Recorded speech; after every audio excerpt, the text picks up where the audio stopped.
We are live. What are you jumping on? Whatever, just jump on one. Jump on Twitch.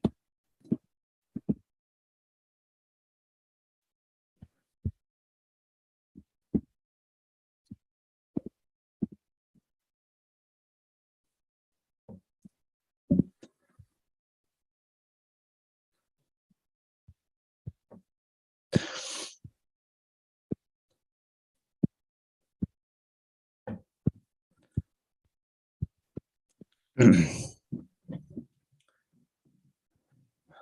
mean, send it over to him. I will be doing. Oh, yeah.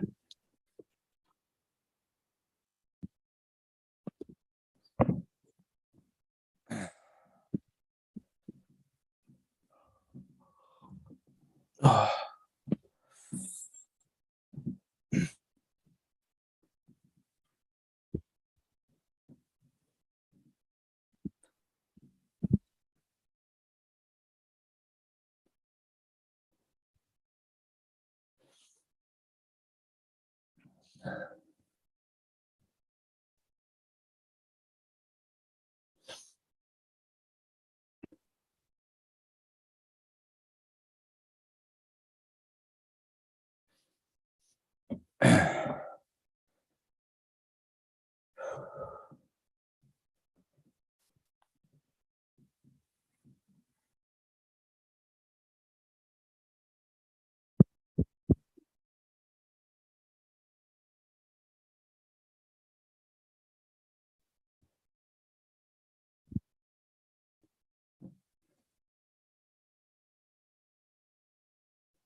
Hi, how we doing? Yeah, mate. Hey, okay. Yeah, not bad, not bad. Good. Sorry about the delay there, mate. Apologies. Yeah, no worries. No worries. Right, so we are live, we are recording. Cool. So, delighted to say, joining us today, as you can see, is the voice of Cage Warriors, Mr. Hywel Chaplin. How are you, boys? Very, very good. How are you? Yeah, not bad, not bad. Wonderful. Thank you for taking the time out to join us. A pleasure. Right, so we've already kept you waiting a bit there, so apologies again for that. Don't worry about it, boys. Don't worry. Let's jump straight into it for you. So, you started announcing then almost 10 years ago now, which is that long ago for you? Yeah. And your first event, I believe, was ESE Fight Night 2 in 2014. Yeah. How did that opportunity come about for you? So, you familiar with Ricky Wright? Ricky Wright. Ricky Wright. It does a lot of boxing. No. Does a lot of boxing. Does the IMAF stuff. So basically, he's a Welsh MC who I know, and long story short, I'd always said, I fancy a crack at the MCing. I was in university, like a stone's throw away from where the show was being held, and he rang me up and said, I've been asked to do the show, I can't get there. Do you fancy it?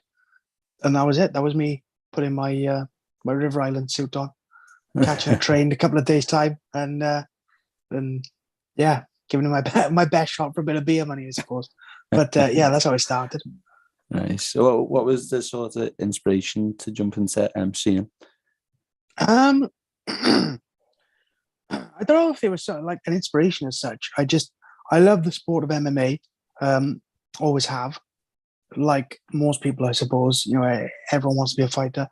But I realized I'd kind of end up being a domestic punching bag. So in favour of that. I always did a bit of amateur dramatics as a kid. Yeah, and I looked at the other roles available. I got to be honest, like judging didn't really cross my mind, nor did commentating. Although I can say I definitely wouldn't want to be a commentator.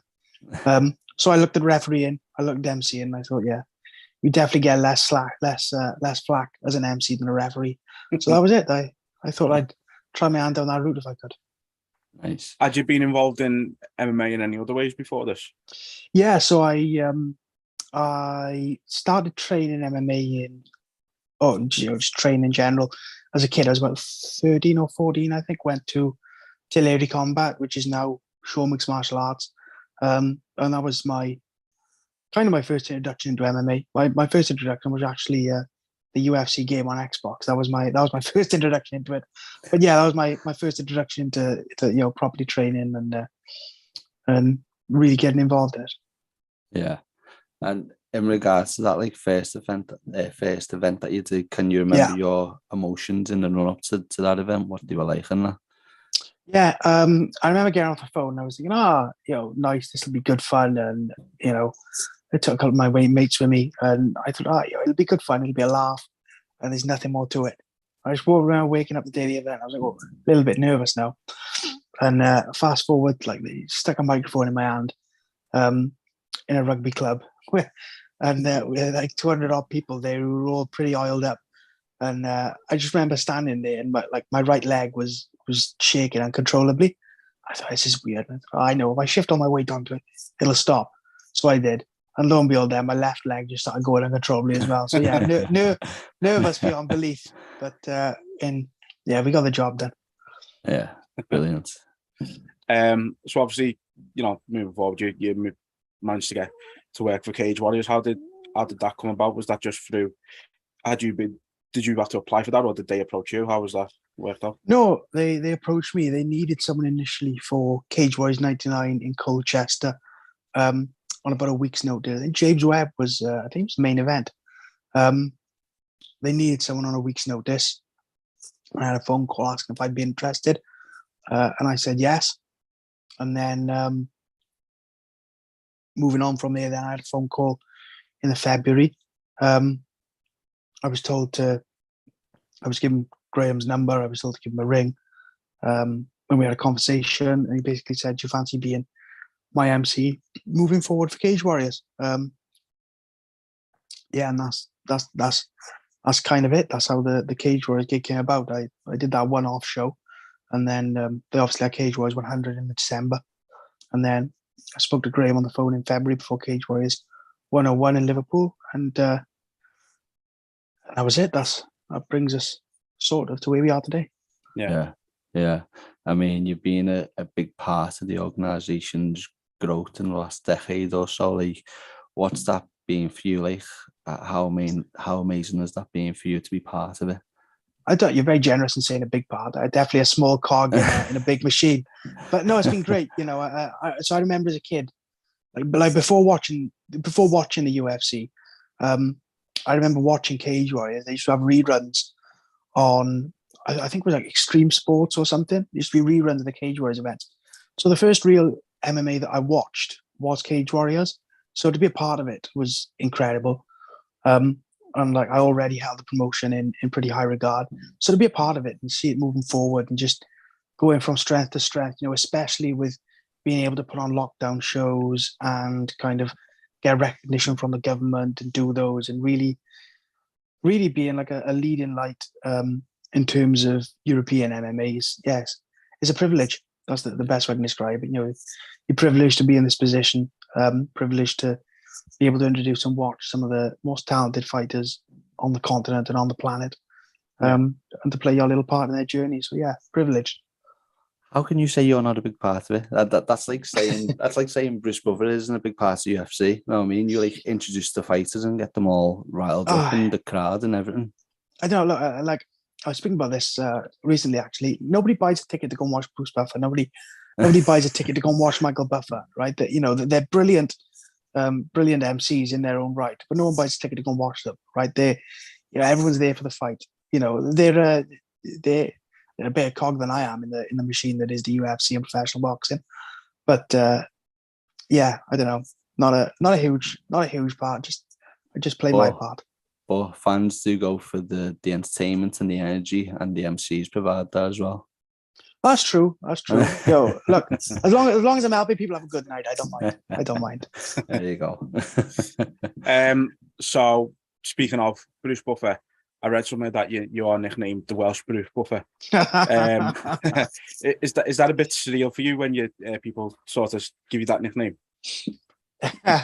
Yeah, you've got Jack Shaw to thank for that.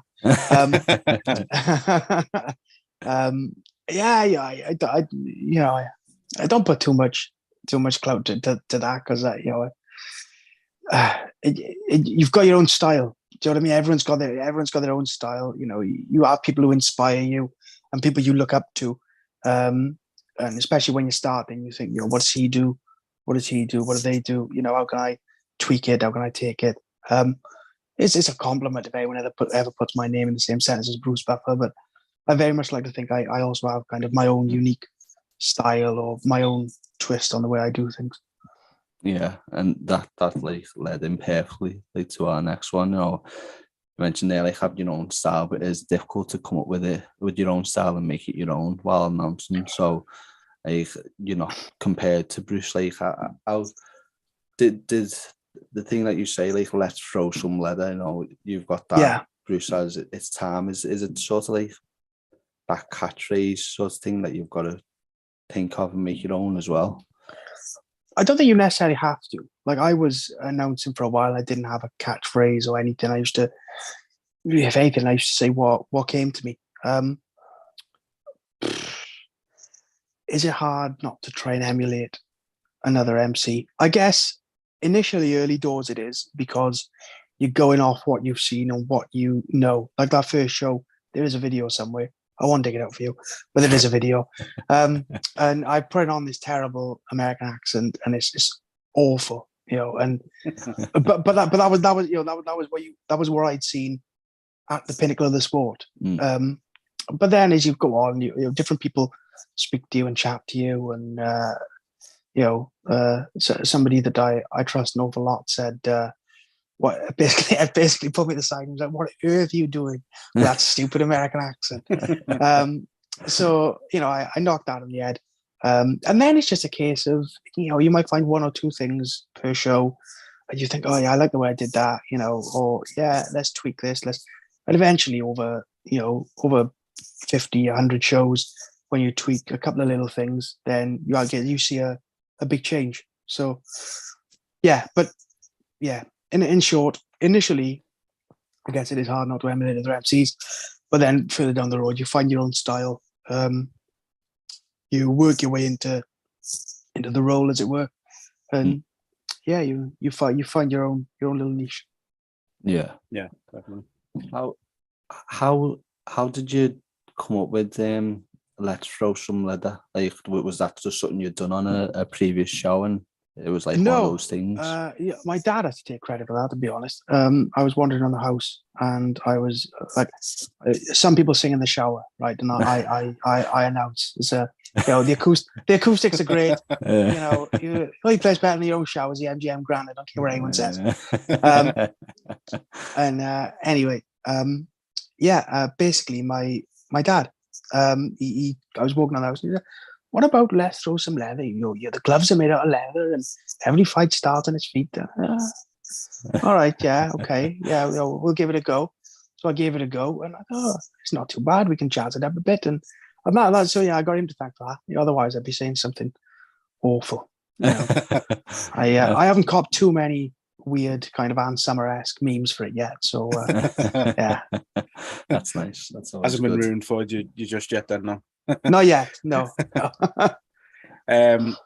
So as we said, you've been, with Cage Warriors for quite some time now. What's been the biggest highlight for you being part of Cage Warriors in that time? Oh, you're asking? I mean, I know there's been so many. Yeah. So picking one might be hard. I appreciate that. Yeah. There's a couple. I mean, I guess being from Wales, coming up in the Welsh MMA scene, it's always a privilege to announce an event, in my home country. I've done a couple with Jack Shaw and Mason Jones in a place called the Ice Arena, which is an ice hockey stadium, and it was always full and it was always bouncing. So that was really good. Another one would be, I think, being in the middle of Paul Hughes and Morgan Charrier in that just torrent of noise before they fought. That was special.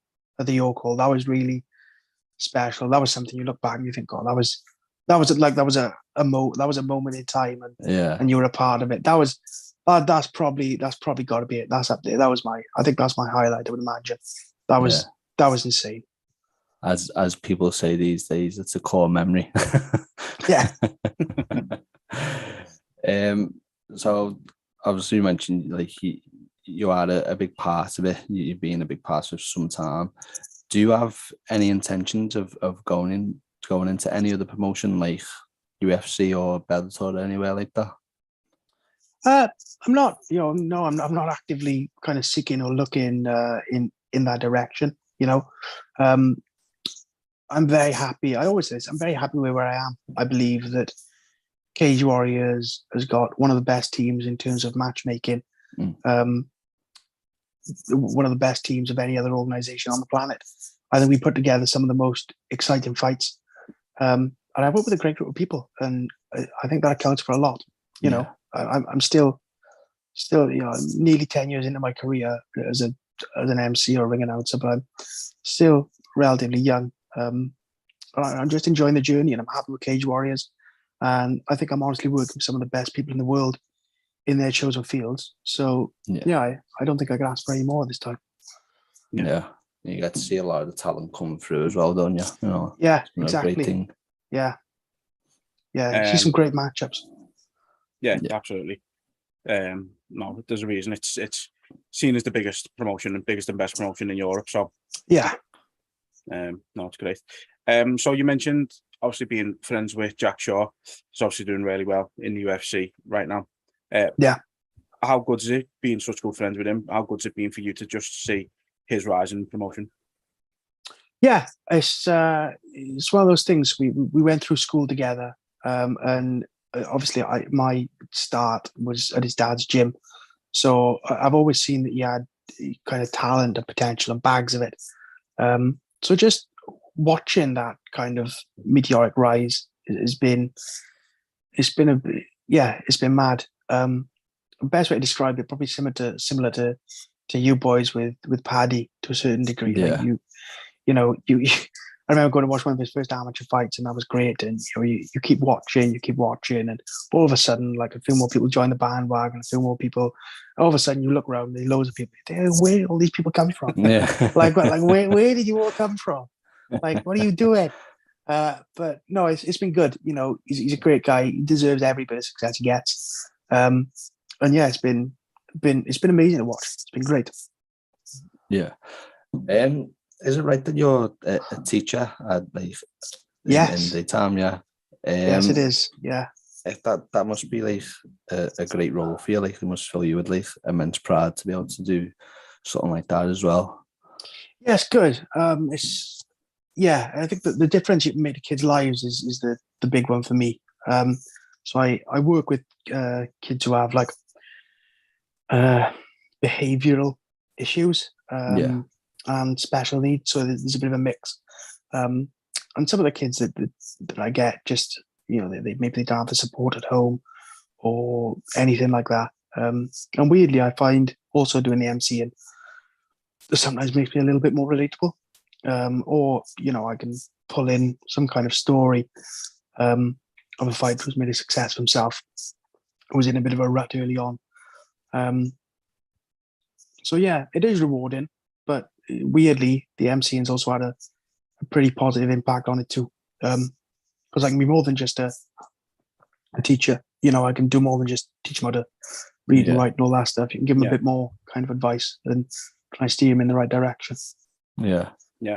Play a big part in the next generation of things, next generation of fighters, next generation of kids, Yeah, try your best.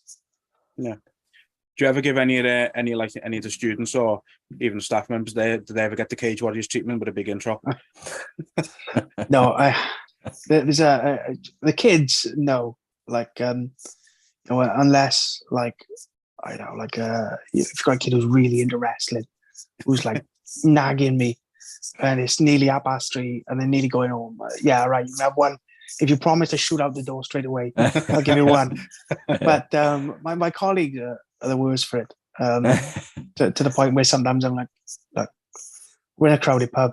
Like, I do not want to be shouting random people's names in the middle of a pub. So everyone's going to look at me. They're going to think I'm weird. Like, just drink your drink and shut up. But yeah, no, I say colleagues are definitely worse than the kids on that one. You've also got to rest your vocals, haven't you? You know what I mean? Can't just be announcing anyone. Yeah, well, look, there's definitely if you plot it on a graph, there'd be a big drop off of telling off kids out a week before Cage Warrior shows. It's, if they were savvy, they'd realise they can get away with a lot more on show week. But there we are. Like, you'll have to start carrying a megaphone or something on show, so you can still loud, but you can save your voice. Yeah. So for you then, what's your hopes for Cage Warriors going forward, and do you have any message for anyone who's thinking about getting into the announcing game? My hopes for Cage Warriors going forward would be that they're just able to keep drawing new talent, keep expanding into new regions. Obviously, we've had there was a press release with shows announced for some places that I don't believe Cage Warriors have been yet, so that's exciting. Yeah. So yeah, hopefully we can keep pressing on into new territories. Keep drawing in new talent, and ultimately just really strengthen this European MMA talent pool. Because I think that the UFC could definitely do more events. When I say over here, I mean over on the continent of Europe as well. Yeah. I think they could do more events over here than they probably do. And I think with Cage Warriors strengthening its roster with more European fighters, I think that's only going to give us a better opportunity of getting more kind of UFC cards over in this part of the world, so to speak, on this continent. So that's my hopes for that. My hopes in terms of, my advice in terms of anyone looking to get into MCing would be go for it. Probably reach out to, if you have a local gym or a local show, reach out to them. Say you're looking for experience. The UK MMA community is still pretty close and pretty tight knit. Everyone knows everyone. You'll have a local gym somewhere, even if they're putting on an indie club. If you're willing and you've got the time, or if they've got the time, I know indie clubs can be busy. But if they've got the time and you've got the time, and you say, look, can I come down and give it a go? No one's going to not give it a try in, and never be afraid to do it, because then you'll just live to regret it. So give it a go, reach out to people. Yeah, absolutely. Great advice. So then to finish off, we always like to have a little bit of fun at the end of our podcast. So just going to ask you a few questions and let people get to know you a bit better. So first, throw nice and easy for you, but first things first, what's your favourite film? Ooh, Shawshank Redemption. Oh, yes. What a choice. What a choice. It's a great film. Switching over, what's your favourite TV show? I'd probably say Peaky Blinders. Nice. I like it. Favourite musician or band? Ooh, the Arctic Monkeys. Great shot. A random fact about yourself. Oh, see, usually my answer is I'm an MC, but I can't use that one. So, a random fact about myself. Do. Boys.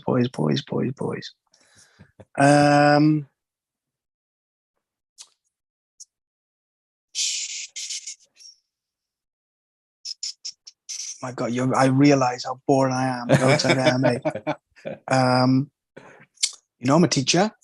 I'm an MC. I am probably the worst fair weather golfer you've ever seen. So that's not interesting, but it is a fact. I'm the worst fair weather golfer you'll ever meet. So Yeah. Well, that's fine. We only asked for a random fact, so there you go. There we are. Got that. Have you got any hidden talents? no is the short answer. No, I can't sing. I definitely can't dance. No, I'll have a little bit of a grapple, but that's about it. Nice. What's your go-to takeaway order if you eat out? Oh, that'd be, let's see. It'd be the spicy vermicelli noodles, chips, special fried rice. I'm ordering for two now. Beef and black bean sauce and Szechuan prawns. Nice little banquet for one. I there. know. What? Yes. You're eating, you got to eat, boys. That's it. See, when I get like Chinese, and that man's always got to include the fish cake. I don't know why, but I've got to. Fish cake? What? Yeah, I Mad. don't know why. I used to have them a lot as a kid, and then now it's just a habit. Yeah. Madness. So, who would play you in a movie of your life? Oh, Who would you like to play you? Bruce Buffett. No, I'm joking. I know, I have to be like Channing Tatum or Daniel Craig or someone, wouldn't it? Let's be honest. You know. You have to teach them how to MC though, and that. You know what I mean? Yeah, well, I give them a couple of lessons. You know, Yeah. if they cross my palm with silver. Yeah.